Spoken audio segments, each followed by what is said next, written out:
Hello friend, welcome to RC info. मेरा नाम रीता चौधरी। आशा करती हूँ आप सभी लोग स्वस्थ होंगे, अच्छे होंगे। ऐसे ही अपना और अपने परिवार वालों का ध्यान रखें, स्वस्थ रहें, अच्छे रहें, मस्त रहें। और आज का वीडियो हमारी 3 स्टेज को कवर करेगा। वैसे इसका जो टॉपिक है वो dialysis in pregnancy of women, ठीक है, ये है। लेकिन ये 3 चीज़ों को कवर करेगा। पहला वो ऐसी प्रेग्नेंट लेडीज़ या गर्भवती महिलाएं जिनकी किडनी खराब होने की शुरुआत हुई है, मतलब वो क्रोनिक किडनी स्टेज की फर्स्ट और सेकंड स्टेज में है, ठीक है, लेकिन डायलिसिस पर नहीं है। फर्स्ट उनकी किडनी खराब होने की शुरुआत हुई है और वो प्रेग्नेंट हो चुकी हैं, तो उनके बारे में भी बताएंगे। दूसरी क्या चीज़ होगी कि ऐसी लेडीज़ जिनकी की जो कि 3rd और 4th स्टेज पे हैं लेकिन डायलिसिस अभी शुरू नहीं हुई है और वो प्रेग्नेंट हो चुकी हैं, ठीक है, उन लोगों के लिए भी है। और थर्ड सिचुएशन क्या है कि ऐसी लेडीज जिनकी किडनी भी ख़राब हो चुकी है, वो प्रेग्नेंट भी हैं और साथ में वो क्या है, डायलिसिस पर भी हैं, तो उन लोगों के लिए भी है। मेनली ये जो वीडियो है वो उन लेडीज़ के लिए है जो कि प्रेग्नेंट लेडी हैं या गर्भवती महिलाएं हैं जिनकी किडनी ख़राब हो चुकी है और वो डायलिसिस पर हैं। तो उनको क्या करना चाहिए, कैसे चीज़ों को मेंटेन करना चाहिए, ये सारा कुछ हम इस वीडियो में बताएंगे। तो अगर किसी पेशेंट को क्रोनिक किडनी डिजीज़ है, मतलब किडनी पूरी तरीके से ख़राब हो गई है, तो ये माँ के लिए भी चैलेंजिंग है, बच्चे के लिए भी चैलेंजिंग हो जाता है, साथ में जो डॉक्टर उसको बता रहा है उसके लिए भी चैलेंजिंग सिचुएशन हो जाती है, ठीक है, क्योंकि डायलिसिस पे एक प्रेग्नेंट लेडी को कंटिन्यू करना बहुत ही ज़्यादा मुश्किल रहता है। तो ये काफ़ी हार्डर हो जाता है क्रोनिक किडनी डिजीज़ वाले पेशेंट के लिए, अगर लास्ट स्टेज में और डायलिसिस पर भी है पेशेंट।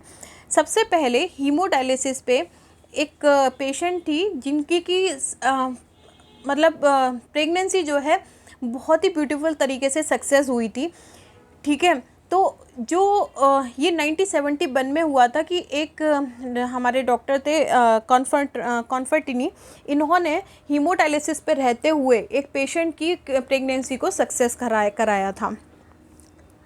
नेक्स्ट आता है कि pregnancy in women with kidney disease and on dialysis, मतलब अगर कोई पेशेंट जो है किडनी डिजीज़ में है और वो डायलिसिस पर भी है, ठीक है, तो ये चीज़ जो डायलिसिस है वो उसकी प्रेगनेंसी पे कैसे इफेक्ट डालेगी, मदर पे डालेगी, साथ में हेल्दी बेबी की ग्रोथ पे भी या उसकी डिलीवरी में भी इफ़ेक्ट डालेगी।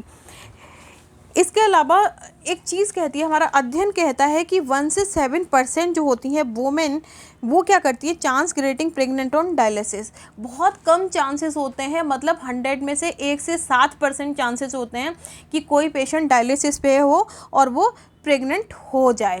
90% जो वुमेन होती हैं वो प्रेग्नेंट नहीं होती हैं डायलिसिस पे। रीज़न क्या होता है कि एक तो किडनी डिजीज़ के कारण जो उनका हेल्दी एग प्रोड्यूस करने की जो एबिलिटी है वो कम हो जाती है, या फर्टिलाइज एग प्रोड्यूस करने की जो एबिलिटी है वो कम हो जाती है। साथ में क्या होगा कि उस लेडी को मेंस्ट्रुअल नहीं आएंगे, मतलब कि जो मंथली जो मेंस्ट्रुएशन होता है वो नहीं होगा, या फिर होगा भी तो इर्रेगुलर होगा, ठीक है। तो इसकी वजह से क्या होता है कि 90% लेडीज़ प्रेग्नेंट नहीं होती हैं। इवन आप बोल सकते हैं कि 93% तक लेडीज़ डायलिसिस पे होते हुए प्रेग्नेंट नहीं होती हैं, लेकिन 1 से 7% चांसेस हो जाते हैं कि कोई लेडीज़ डायलिसिस पे हो और वो प्रेग्नेंट हो जाए।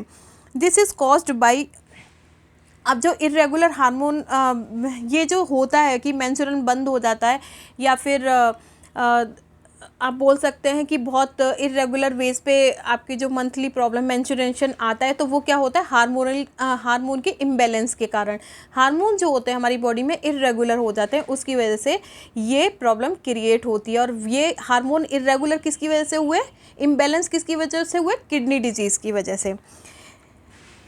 आगे ये कहता है कि it is very rarely scene, बहुत कम देखा जाता है कि कोई लेडी डायलिसिस पे प्रेग्नेंट हो जाए, ठीक है। 20% जो होते हैं वो मिसकैरेज के चांसेस बन जाते हैं अगर कोई लेडी जो है प्रेग्नेंट भी हो जाती है, और 80% जो होती हैं प्रेग्नेंट हो भी जाती हैं, तो 80% जो लेडीज़ हैं वो प्रीमेच्योर बेबी को जन्म देती हैं। प्रीमेच्योर बेबी जैसे कि कोई भी फुल्ली बच्चा जो होता है वो 40 वीक्स का होता है, ठीक है, 40 हफ्ते में पैदा होता है या 40 हफ्ते के बाद पैदा होता है।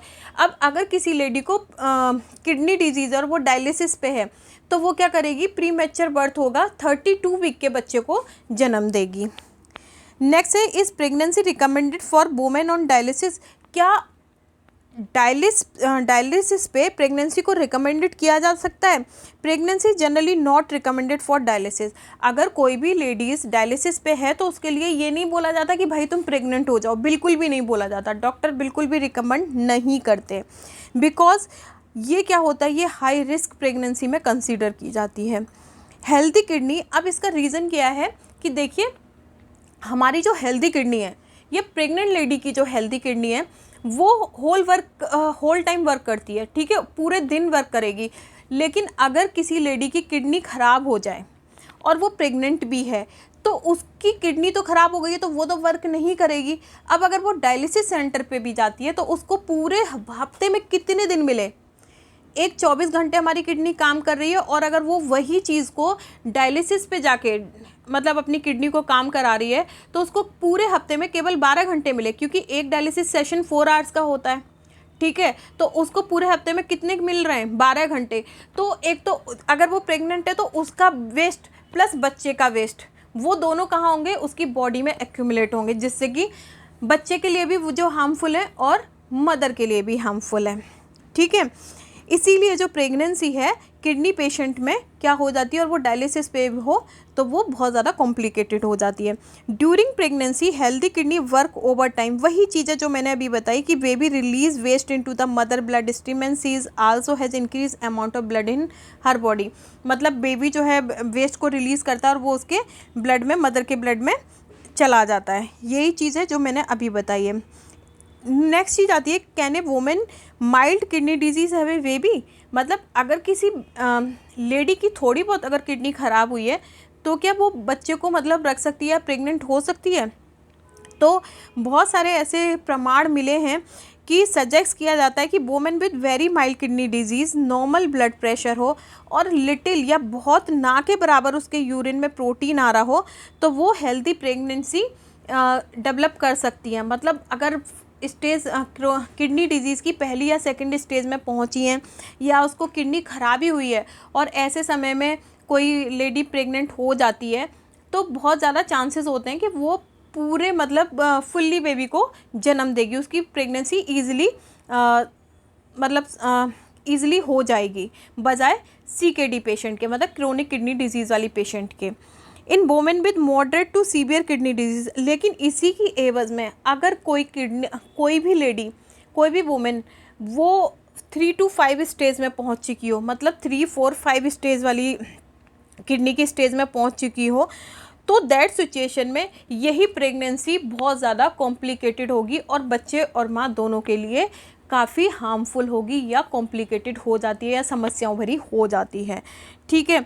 अब देखिए इसमें मैंने यहाँ पर आपको ये बताया कि बहुत सारे मतलब लेडीज़ को ये भी सलाह दी जाती है कि अगर वो 3 से 5 नंबर की किडनी स्टेज में है, CKD स्टेज में है, तो उसको प्रेगनेंसी को क्या करना चाहिए, अवॉइड करना चाहिए।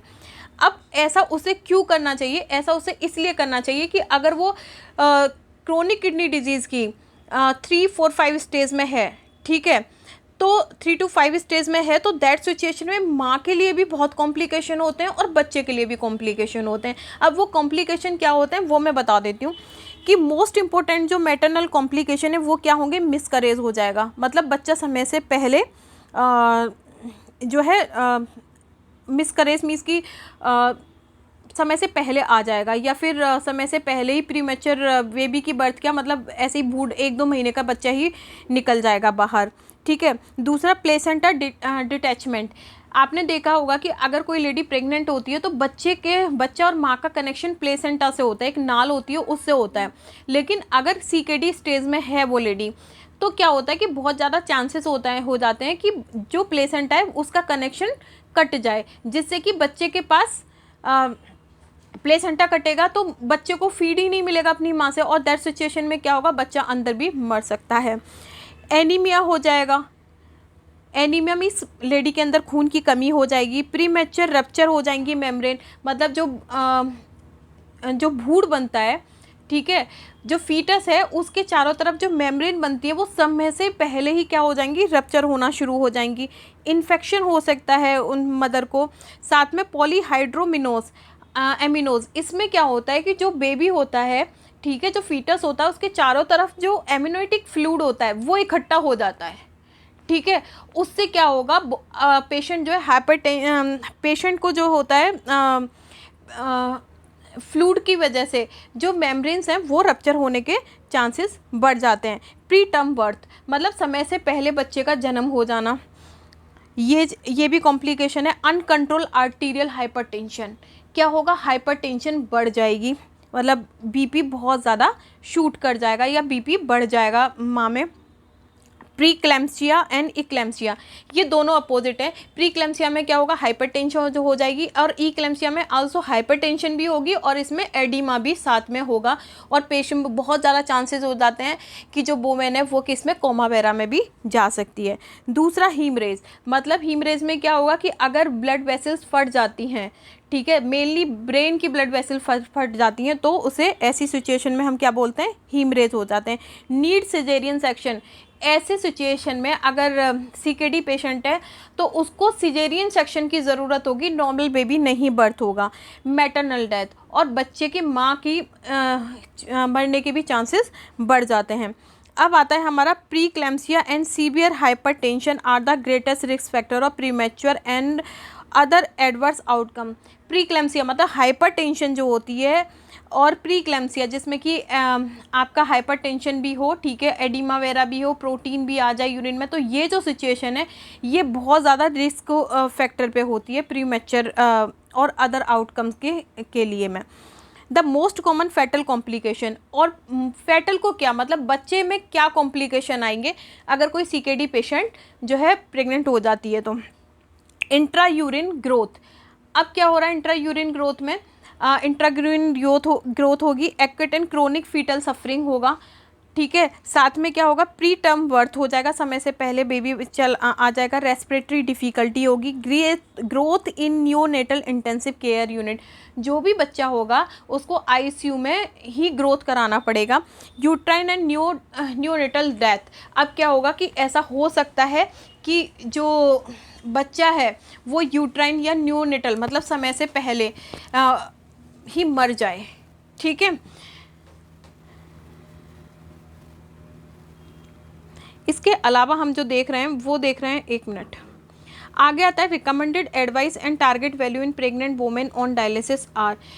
कुछ एडवाइस दी जाती है कि अगर कोई लेडी प्रेग्नेंट है और वो डायलिसिस पे है तो उसको क्या क्या फॉलो करना चाहिए। Number 1, A pregnant women on dialysis, dialysis की फ्रिक्वेंसी मैंने पहले ही बताया कि जो प्रेग्नेंट लेडी है उसको पूरे हफ्ते में कितने मिल रहे हैं, 12 घंटे मिल रहे हैं, जबकि उसको पूरे समय उसकी किडनी काम करनी चाहिए। एक हेल्दी किडनी तो पूरे समय काम करती है, लेकिन डायलिसिस पेशेंट की जो प्रेग्नेंट लेडी है उस पेशेंट की जो किडनी है वो कितने घंटे काम कर रही है, बिल्कुल भी नहीं कर रही है।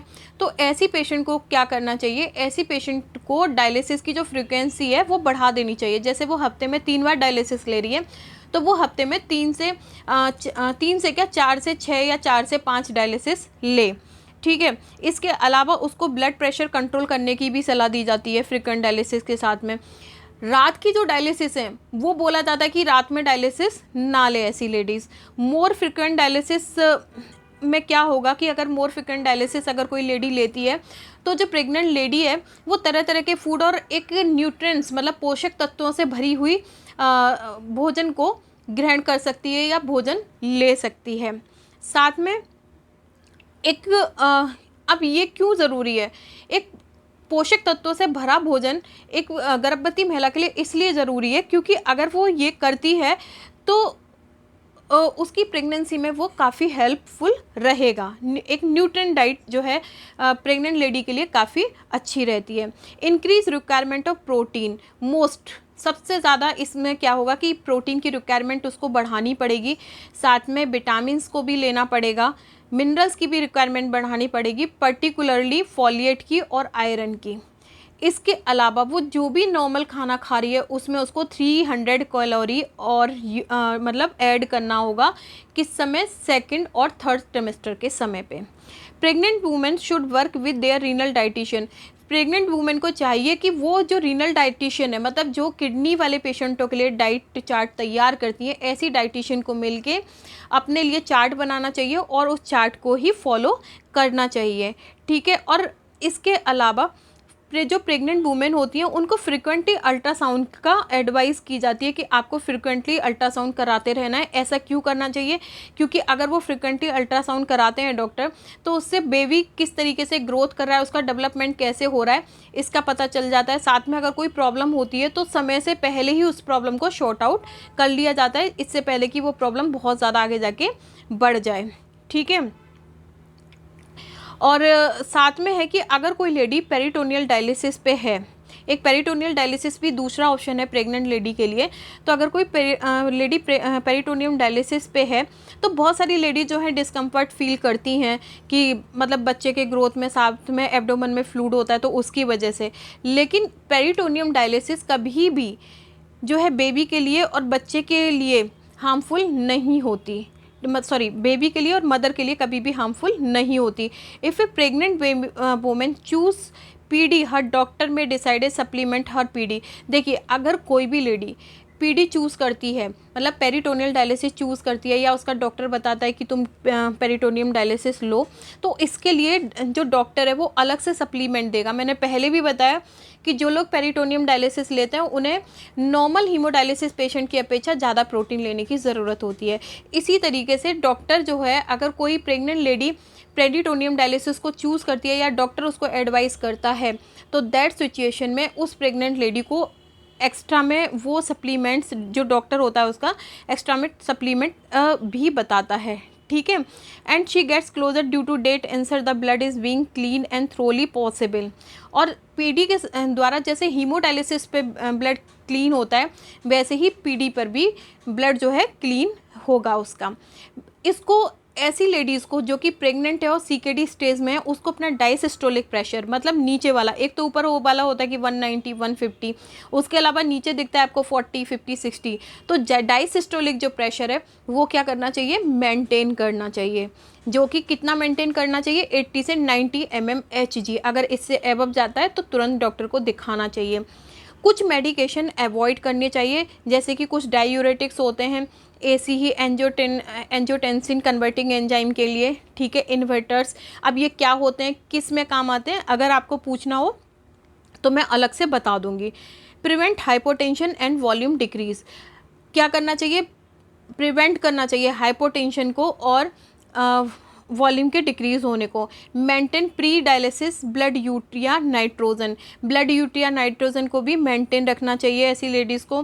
प्रेफर ट्रीटमेंट अल्फा, अब ये डॉक्टर ये कुछ ट्रीटमेंट प्रेफर करते हैं, जैसे कि लेबिटॉल, नेफेडेन, बेरा एम्पिल, ये डॉक्टर प्रेफर करते हैं। आप लोगों को इसमें कुछ करने की ज़रूरत नहीं है, ये सिर्फ मैंने जानकारी के लिए बताया है। मिनिमम से मिनिमम डोज जो होती है वो हेपेरिन की लेना चाहिए, या फिर वो कहीं पर भी डायलिसिस करा रही है प्रेग्नेंट लेडी, तो स्टाफ को ये ध्यान रखना चाहिए कि उसको जितनी कम हो सके हेपेरिन की डोज कम दें। ठीक है। इंक्रीज मैटरनल वेट, वज़न जो है 1 से 1.5 kg फर्स्ट ट्रिमेस्टर में बढ़ा देना चाहिए। लास्ट ट्रिमेस्टर तक ये 0.45 से 1 kg पर वीक बढ़ा देना चाहिए, according to trimester every week में, मतलब हर वीक में 1-1 kg वजन बढ़ा देना चाहिए। Prevent metabolic acid, metabolic acid को प्रिवेंट करना चाहिए। कैल्शियम फास्फोरस के मेटाबॉलिज्म को भी प्रिवेंट करना चाहिए। हाइपोकैल्सीमिया एंड हाइपर फॉस्फेटेमिया, ठीक है, अवॉइड करना चाहिए बहुत ज़्यादा कैल्शियम की लेवल को कम होने से, मतलब बहुत ज़्यादा कैल्शियम का लेवल कम ना हो, तो प्रॉपर तरीके से कैल्शियम डाइट लेती रहें। दूसरा हाइपर फॉस्फेटेमिया, मतलब फॉस्फोरस भी ना बढ़े, मतलब कैल्शियम कम ना हो और फॉस्फोरस अपनी नॉर्मल रेंज से ज़्यादा ना बढ़े। Provide calcium supplementation, calcium supplementation को प्रोवाइड कराना चाहिए। ये कौन प्रोवाइड कराएगा? डॉक्टर कराएगा। ये मैंने यहाँ पे बस आपको लिख दिया कि 1.5 से 2 ग्राम डेली। ठीक है। डाइटिशियन कैल्शियम ऑफ 800 मिलीग्राम पर डेली, ये आप देख सकते हैं। इसके अलावा avoid post dialysis hyper calcaemia, मतलब पोस्ट डायलिसिस के बाद में आपका जो हाइपर कैल्शियमिया, मतलब ना तो कैल्शियम बहुत ज़्यादा कम हो और ना ज़्यादा कैल्शियम बढ़े डायलिसिस के बाद। ठीक है। मेंटेन हीमोग्लोबिन एट 10 to 11 ग्राम पर DL, मतलब हीमोग्लोबिन जो प्रेग्नेंट लेडी और CKD पेशेंट है उसका जो हीमोग्लोबिन है 10 to 11 ग्राम पर DL होना चाहिए। ठीक है। साथ में प्रोवाइड आयरन भी देने चाहिए, फॉलिक एसिड भी देना चाहिए, उसकी क्वांटिटी भी मैंने लिख दी है। ईपीओ की डोजेस भी बढ़ा देनी चाहिए, इरिथ्रोपोइटिन की जो डोज होती है वो भी बढ़ा देनी चाहिए ऐसे लेडीज़ में। प्रोटीन इनटेक 1.2 से, ठीक है, 1.4 kg होना चाहिए, कितना वेट पर डे, ठीक है। Provide calorie intake 25 to 385 kilo calorie पर ग्राम, मतलब उसके 1 kg के वेट पे उसको 25 से 35 किलो कैलोरी जो कैलोरीज हैं वो लेनी चाहिए every day. Provide water soluble vitamin and supplementation, ऐसी पेशेंट को क्या कराना चाहिए, वाटर सॉल्युबल विटामिन के सप्लीमेंटेशन देने चाहिए। साथ में यूज़ बायो कंपेटेबल मेम्ब्रेन, जो डायलाइजर है उसमें बायो कंपेटेबल मेम्ब्रेन्स यूज़ करनी चाहिए। अब नेक्स्ट आता है कि what kind of birth control is recommended for kidney patient. अगर कोई किडनी पेशेंट है तो किस प्रकार की बर्थ कंट्रोल उसको देनी चाहिए। तो इसके लिए हम कुछ नहीं करेंगे, जो उसका डॉक्टर है वो उसको बताएगा कि उसको क्या अपनी प्रेगनेंसी को रोकने के लिए उसको क्या करना चाहिए, ठीक है। Pregnant should use birth control guard against pregnancy. Doctors can recommended the type of birth control, doctor recommend करेगा कि उसको किस तरह की बर्थ कंट्रोल लेनी चाहिए। Women who have blood pressure should talk with their doctor before using the birth. अगर किसी पेशेंट को ब्लड प्रेशर की प्रॉब्लम है, ठीक है, या किसी भी प्रेग्नेंट लेडी को ब्लड प्रेशर की प्रॉब्लम है, तो उसको जो भी पिल हैं, बर्थ कंट्रोल की पिल हैं, उसको लेने से पहले अपने डॉक्टर से एडवाइस लेनी चाहिए, ठीक है। इसके अलावा कुछ जो लेडीज़ हैं उनको ये सलाह दी जाती है कि जैसे कुछ लेडीज़ होती हैं जो कि मतलब माँ बनना चाहती हैं और उनकी मॉडरेट कंडीशन है इसकी किडनी ख़राब होने की, तो उनको बोला जाता है कि आप पहले किडनी ट्रांसप्लांट करा लो, उसके बाद आप जो है आराम से प्रेग्नेंट हो सकती हैं। मतलब जैसे कि वो डायलिसिस पे नहीं गया है लेकिन उसकी किडनी मतलब सीकेडी स्टेज में है, ठीक है, 5 नंबर की स्टेज में है या 3 नंबर की 4 नंबर की स्टेज में है, तो दैट सिचुएशन में उस पेशेंट को बोला जाता है कि आप पहले ट्रांसप्लांट करा लें, उसके बाद आप प्रेगनेंसी को डेवलप कर सकती हैं या प्रेग्नेंट हो सकती हैं, ठीक है। इसके अलावा यहाँ पे ये बताया जा रहा है कि transplant patient are advise not to use. अगर कोई पेशेंट ट्रांसप्लांट कराए हुए है तो उसको ये एडवाइस नहीं किया जाता है कि वो इंट्रा यूट्राइन डिवाइस, एक डिवाइस होता है जिसको कि लेडीज़ों को अपनी वेजाइना में लगाना होता है कि उसको यूज़ करें, ठीक है। ये क्या होती है कि small plastic T shaped device है जो कि इंसर्टेड की जाती है यूट्रस को, किसके लिए, प्रेगनेंसी को प्रिवेंट करने के लिए। लेकिन ये उन लेडीज़ों में है जिनका ट्रांसप्लांट नहीं हुआ है और किडनी डिजीज़ मतलब सीकेडी की स्टेज में है। ये उन लेडीज़ों को एडवाइस नहीं की जाती है जिनका ट्रांसप्लांट हो चुका है, ठीक है। उन लोगों को बोला जाता है कि आप लोग अगर चाहती हैं बेबी तो ट्रांसप्लांट के कुछ समय बाद आप लोग प्रेग्नेंट हो सकते हैं। लेकिन ये सिचुएशन किन लोगों में बताई जाती है, आईयूडी यूज़ करने की, अगर कोई लेडी डायलिसिस पे है मतलब सीकेडी स्टेज पे है और वो प्रेग्नेंट ना हो, उसके लिए ये एडवाइस की जाती है। ट्रांसप्लांट अब इससे होता क्या है, इन्फेक्शन होने की वजह से इसको एडवाइस नहीं किया जाता ट्रांसप्लांट पेशेंट में या फिर ऐसी लेडीज़ों में जिनका कि सीकेडी स्टेज में ट्रांसप्लांट हुआ हो, ठीक है। अब यहाँ पे कुछ चीज़ें मैंने वो दी हैं कि प्री प्रेगनेंसी क्या सिचुएशन होती है, क्या रिस्क काउंसलिंग है, इसके मेडिकेशन क्या है, ठीक है। और इन प्रेगनेंसी में मतलब प्रेगनेंसी से पहले और प्रेगनेंसी में क्या रिस्क हैं, क्या डायलिसिस पे क्या होना चाहिए, ये थोड़ी थोड़ी चीज़ें मैंने यहाँ पर बता दी हैं। और ये एक फ़ोटो के थ्रू भी मैंने यहाँ पे आपको शो किया है कि पूरा का पूरा कि जैसे एक ये लेडी है और ये प्रेग्नेंट हो चुकी है। अगर आप देखेंगे कि 1 मिनट, ये एक लेडी है और यहाँ पे इसके बेबी को दिखाया जा रहा है। ये किडनी से रिलेटेड जो इसमें जैसे कि increase calcium, renal pelvis, hydronephrosis, increase ureters, hydroureters, ये सारी चीज़ें, urinary frequency, urinary tract infection, ये सारी चीज़ें इसमें दिखाई गई हैं। Increase blood flow, increase GFR, urinary output, ये सारा इसमें दिखाया गया है। तो आप अगर चाहें तो इसको भी देख सकते हैं। और बाकी मैंने इन प्रेगनेंसी में क्या और प्री प्रेगनेंसी में क्या मेडिकेशन और क्या चीज़ें कॉम्प्लिकेशन होते हैं, ये सारा यहाँ पे दर्शाया है। तो ये था आज का वीडियो। अगर अच्छा लगे तो प्लीज़ लाइक करें, चैनल को सब्सक्राइब करें और शेयर एंड कमेंट्स करना ना भूलें। Thank you.